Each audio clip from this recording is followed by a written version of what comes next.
আসসালামু আলাইকুম রহমতুল্লাহ। আজকে আমরা আরেকটা সমস্যা নিয়ে কাজ করব। আচ্ছা, মূল প্রশ্নটা কি ছিল আগে দেখি। এখানে তিনটা সোর্স দেওয়া আছে, তিনটা ডেস্টিনেশন দেওয়া আছে। তিনটা সোর্স থেকে তিনটা ডেস্টিনেশনে পণ্য পরিবহন করা হচ্ছে এবং পরিবহন খরচটা দেওয়া আছে প্রতি ইউনিটে।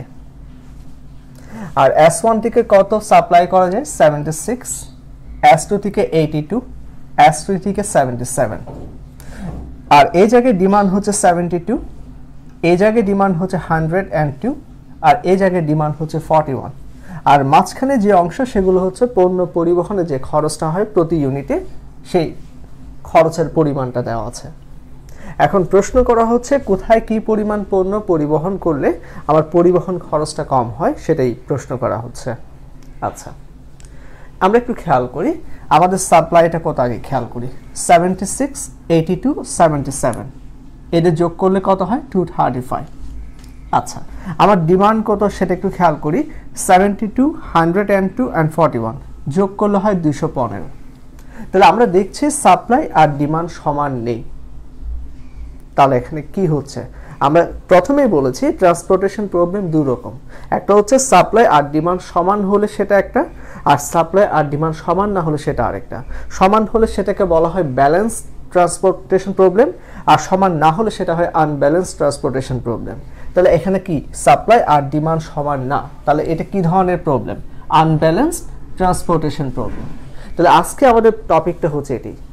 আজকে আমরা শিখব একটা আনব্যালেন্স ট্রান্সপোর্টেশন প্রবলেমকে কিভাবে ব্যালেন্স করতে হয়, প্রথমে সেই নিয়মটা শিখব। ওকে, আচ্ছা, তাহলে এই আনব্যালেন্সটা কেন হচ্ছে? সাপ্লাই আর ডিমান্ড সমান না হওয়ার কারণে। তাহলে এটা কিভাবে হতে পারে? এটা দুই রকম হতে পারে। কেমন? টোটাল সাপ্লাই টোটাল ডিমান্ডের চেয়ে যদি বড় হয়, এটা একটা। অথবা টোটাল সাপ্লাই টোটাল ডিমান্ডের চেয়ে যদি ছোট হয়, তাহলে এই দুইটা কেস হতে পারে। আচ্ছা, সাপ্লাই যখন ডিমান্ডের চেয়ে বড় হয় তখন কি করতে হয়?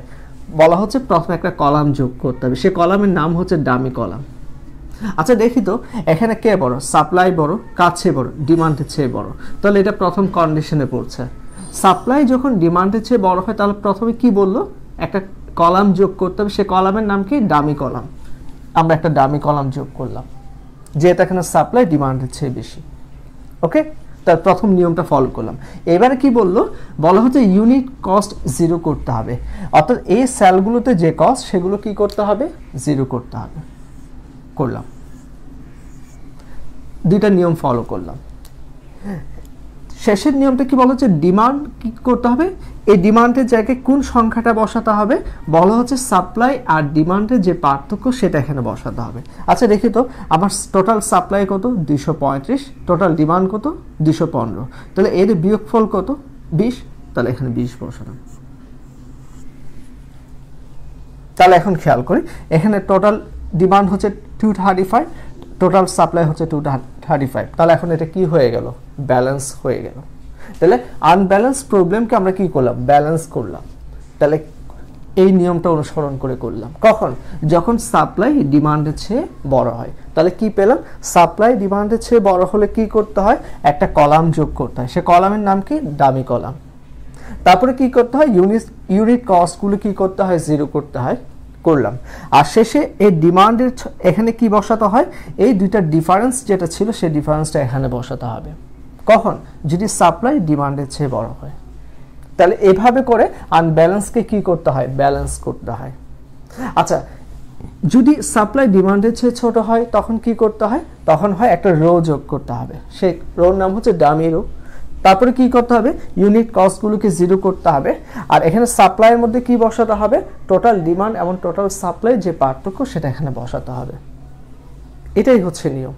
ওকে, তাহলে আমরা পেয়ে গেলাম। তাহলে আমরা কি করলাম? আমরা আনব্যালেন্সকে কি করে ফেললাম? ব্যালেন্স করলাম। প্রথম অংশ শেষ। এখন কি? এখন এটাকে আমরা সমাধান করতে পারি। আমরা জানি এই সমাধান আমরা তিনটা ওয়েতে করতে পারি।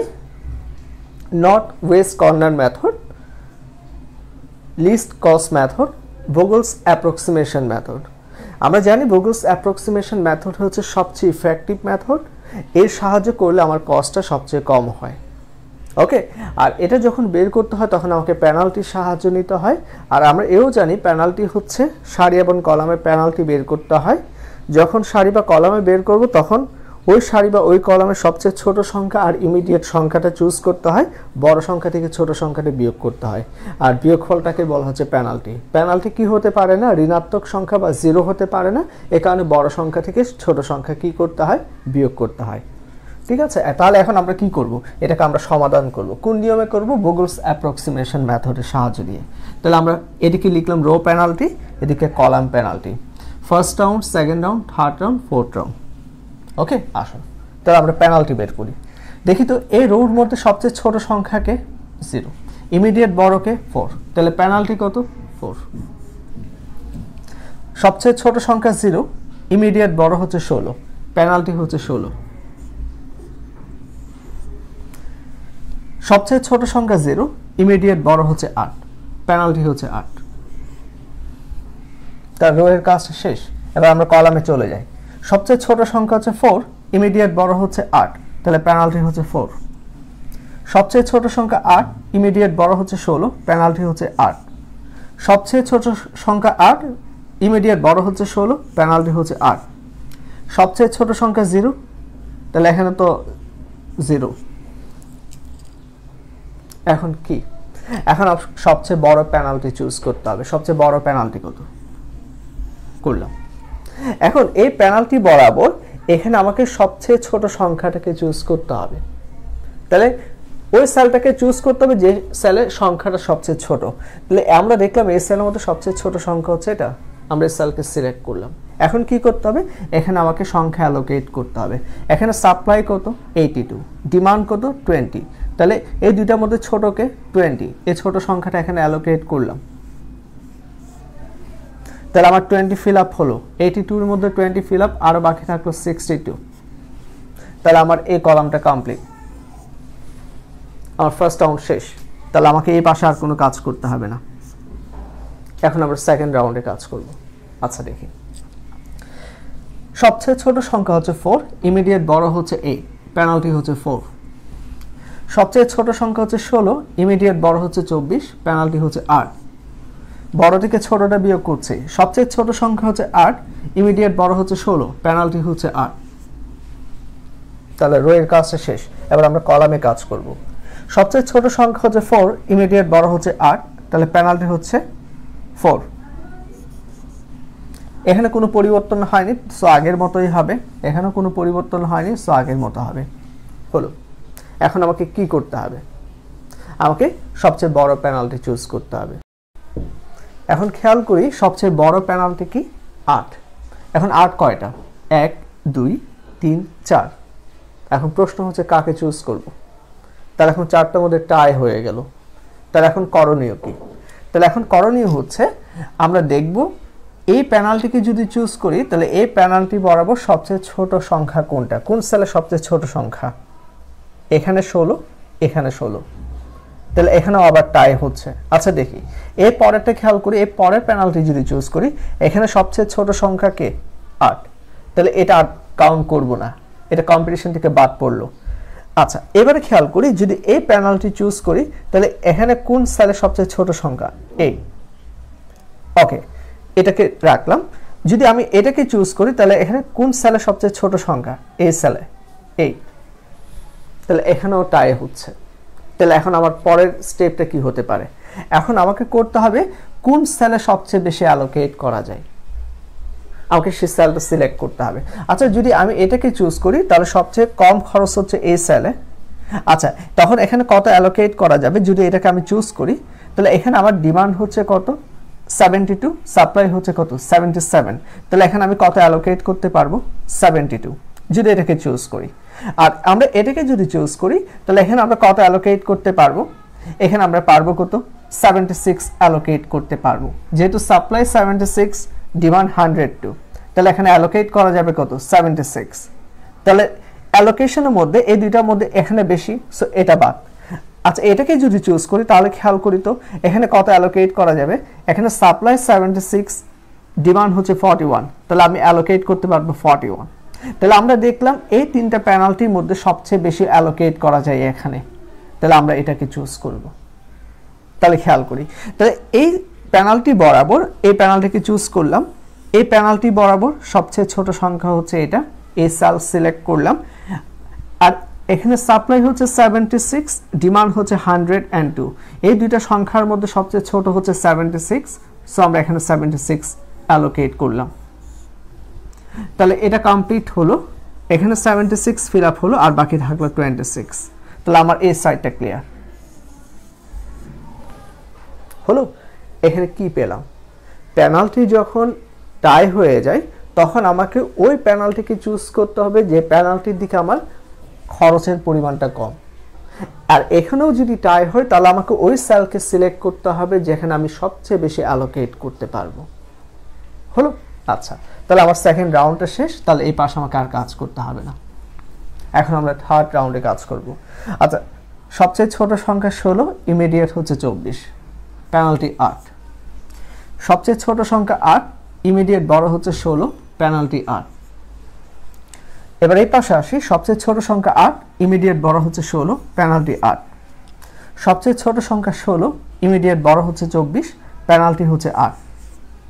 সবচেয়ে ছোট সংখ্যা হচ্ছে 16, ইমিডিয়েট বড় হচ্ছে 24, পেনাল্টি 8। এখন বিষয় কি, সবচেয়ে বড় পেনাল্টি কি? সবচেয়ে বড় পেনাল্টি হচ্ছে 8। কয়টা আছে? 5টা। তো 5টার মধ্যে টাই হয়ে গেল।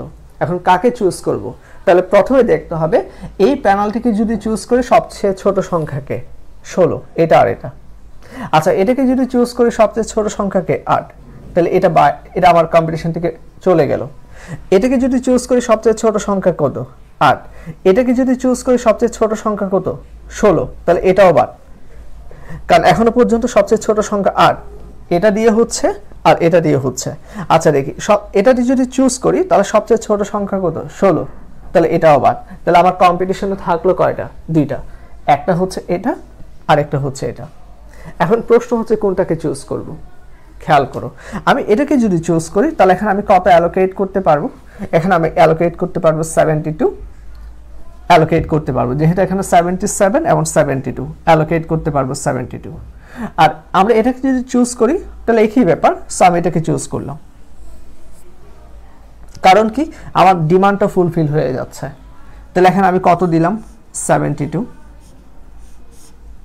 এখানে 72 ফিল আপ হলো, 72 ফিল আপ হলো, আর 5 ফিল আপ করা যাবে। তাহলে আমার কোন পাশটা ক্লিয়ার হলো? এই পাশটা ক্লিয়ার হলো। হলো? তাহলে আমার এই রাউন্ডের শেষ। আমরা ফাইনাল রাউন্ডে কাজ করব। সবচেয়ে ছোট সংখ্যা হচ্ছে 16, ইমিডিয়েট বড় হচ্ছে 24, পেনাল্টি হচ্ছে 8। সবচেয়ে ছোট সংখ্যা 16, ইমিডিয়েট বড় হচ্ছে 24, পেনাল্টি হচ্ছে 8। এই পাশে চলে আসে, সবচেয়ে ছোট সংখ্যা 16, ইমিডিয়েট বড় হচ্ছে 24, পেনাল্টি হচ্ছে 8। সবচেয়ে ছোট সংখ্যা 16, ইমিডিয়েট বড় হচ্ছে 24, পেনাল্টি হচ্ছে 8। আবারও টাই হয়ে গেল, কারণ সবচেয়ে বড় পেনাল্টি 8, আর সেটা সবগুলো বড় পেনাল্টি। এখন কাকে চুজ করব? ঠিক আগের মতো আমরা যদি এই পেনাল্টিকে চুজ করি তাহলে এদিকে মিনিমাম কস্ট হচ্ছে 16, এটাকে যদি চুজ করি মিনিমাম কস্ট হচ্ছে 16, তার দুই দিকে আবারও টাই হচ্ছে। এটাকে চুজ করলে মিনিমাম কস্ট হচ্ছে 16, এটাকে চুজ করলে মিনিমাম কস্ট হচ্ছে 16। তাহলে এখন মিনিমাম কস্ট কি হয়ে গেল? টাই হলো। তাহলে এখন কি করতে হবে? আমাকে ওই সেলকে সিলেক্ট করতে হবে যেখানে আমি সবচেয়ে বেশি অ্যালোকেট করতে পারবো। আচ্ছা দেখি তো, এটাকে যখন আমি চুজ করব তখন এখানে কত অ্যালোকেট করতে পারবো? এখানে 41, এখানে 62, তাহলে এখানে আমি 41 অ্যালোকেট করতে পারবো। আমরা যদি একে নিই তাহলে আমরা এখানে কত অ্যালোকেট করতে পারবো? এখানে হচ্ছে 5, এখানে হচ্ছে 26, এখানে আমরা 5 অ্যালোকেট করতে পারবো। তাহলে অ্যালোকেশনের দিক দিয়ে এখানে বেশি, সো এটা বাদ। আচ্ছা দেখি, আমরা যদি একে চুজ করি তাহলে আমরা এখানে কত অ্যালোকেট করতে পারবো? এখানেও 5 অ্যালোকেট করতে পারবো, যেহেতু এখানে 5, এখানে 26, এখানে 5 অ্যালোকেট করতে পারবো, সো এটাও বাদ। এটা যদি চুজ করি তাহলে এখানে কত অ্যালোকেট করতে পারবো? এখানে 41, এখানে 62, অর্থাৎ এখানে 41 অ্যালোকেট করতে পারবো। অর্থাৎ 41 আমি দুই দিক থেকে অ্যালোকেট করতে পারি। এটা করলে এখানে 41 করা যাবে, এটা করলেও এখানে 41 অ্যালোকেট করা যাবে। তাহলে এখন আমরা কাকে চুজ করব? আমরা যেদিকে ডিমান্ড ফুলফিল হয় ওই দিকটাকেই অ্যালোকেট করব, ওই দিকটাই আমরা চুজ করব। তাহলে আমরা এই পেনাল্টিকে চুজ করলাম। তাহলে এখানে আমরা এই সেলে অ্যালোকেট করছি কত? 41। তাহলে আমার 62 মধ্যে 41 ফিল আপ হলো, আর বাকি থাকলো 21, এই 41 কমপ্লিট। তাহলে আমার এই পাঁচটা ক্লিয়ার হলো। তাহলে এখন কি থাকলো, আমার এই মুহূর্তে আছে আর কত, 26, আর এদিকে আছে কত, 26। সাপ্লাই আর ডিমান্ড ইকুয়াল। তাহলে এখন কি করব, বাকি দুইটা সেলের মধ্যে আমরা এই 26কে কি করব, অ্যালোকেট করব। তাহলে এই দুইটার মধ্যে ছোটকে 16, তাহলে এখানে আগে আমাকে অ্যালোকেট করতে হবে। এখানে আছে 26, এখানে আছে 5, তাহলে এখানে কত অ্যালোকেট করতে হবে, 5। তাহলে এখানে থাকলো 21, এটা ক্লিয়ার। 21, তাহলে এখানে 21 আমরা কি করলাম, অ্যালোকেট করলাম। ওকে, তাহলে আমরা অকিউপাইড সেল কয়টা পেলাম, 1 2 3 4 5 6, 1 2 3 4 5 6। এটা x12 76, x22 21, x23 41, x24 20, x31 72, x32 5। ওকে, তাহলে এখন আবার কি বের করব, মিনিমাম ট্রান্সপোর্টেশন কস্ট। তাহলে এই ঘরে আমার কস্ট কত হচ্ছে, 8 × 76, কারণ এখানে 76 ইউনিট পণ্য পরিবহন করছি, প্রতি ইউনিটে খরচ হচ্ছে 8 টাকা। তাহলে টোটাল খরচ হচ্ছে 8 × 76। ঠিক একইভাবে এখানে হচ্ছে 24 × 21, 16 × 41, 0 × 20, 16 × 5, 8 × 72। ঠিক এই লেখাটা লিখলাম। তাহলে আমার টোটাল কস্ট কত হলো, 2424। এই যে সলিউশনটা হলো, এটা হচ্ছে আমার ইনিশিয়াল বেসিক ফিজিবল সলিউশন। আর এই ইনিশিয়াল বেসিক ফিজিবল সলিউশনের সাহায্যে আমরা কি পেলাম, মিনিমাম ট্রান্সপোর্টেশন কস্ট পেয়ে গেলাম। আচ্ছা, এবার তোমরা একটা জায়গায় ফোকাস করো, ঠিক এই সেলটা খেয়াল করো। এখানে আমরা কত অ্যালোকেট করেছি, 20। ভালো করে খেয়াল করো, এই যে কলামটা ছিল, এই কলামটা ছিল একটা ডামি কলাম, এটার কোনো ফিজিক্যাল এক্সিস্টেন্স কিন্তু নেই, এটা আমার একটা কাল্পনিক একটা কলাম। কেন, সাপ্লাই আর ডিমান্ডকে ইকুয়াল করার জন্য আমাকে একটা কলাম যোগ করতে হয়েছে। আর এখানে যে পণ্য পরিবহন করছি 20 ইউনিট, আসলে আমি কোনো পণ্য এখানে পরিবহন করিনি। ওকে, এই যে এখানে 20 ইউনিট পণ্য পরিবহন করলাম, এখানে 20 ইউনিট আসলে আমি কোনো পণ্য পরিবহন করিনি, এমন কোনো জায়গা এখানে ছিল না যেখানে আমি 20 ইউনিট পণ্য পরিবহন করলাম। তাহলে বিষয়টা কি, খেয়াল করো, এখান থেকে যদি তুমি 20 ইউনিট বাদ দিয়ে দাও, তাহলে তুমি কত পণ্য পরিবহন করেছো, 215 ইউনিট পণ্য এখানে পরিবহন করেছো। আশা করি ব্যাপারটা বুঝেছো। আচ্ছা, তাহলে আজকে কি শিখলাম, আজকে আমরা শিখলাম যে আনব্যালেন্সকে কিভাবে ব্যালেন্স করতে হয়, সে নিয়মটা শিখলাম। আর আমরা দেখলাম যখন পেনাল্টি যখন টাই হয়ে যায় তখন কি করতে হয়, আমাকে ওই সেলকে সিলেক্ট করতে হবে যেখানে কস্টটা কম। এখানেও যদি টাই হয় তাহলে আমাকে ওই সেলকে সিলেক্ট করতে হবে যেখানে আমি সবচেয়ে বেশি অ্যালোকেট করতে পারি। আর অ্যালোকেশনের দিক দিয়ে যদি আমার দুইটা সাইড যদি একই হয় তাহলে আমি ডিমান্ডের সাইড যেটা সেটাকে আমরা প্রায়োরিটি দিব। ঠিক এভাবে করে আমাকে সমস্যাগুলো সমাধান করতে হয়। তাহলে আজকে এই পর্যন্ত থাক, পরের ক্লাসে আমরা অন্য একটা সমস্যা নিয়ে, অন্য একটা নিয়ম নিয়ে আমরা আলোচনা করব ইনশাআল্লাহ। আসসালামু আলাইকুম ওয়া রাহমাতুল্লাহ।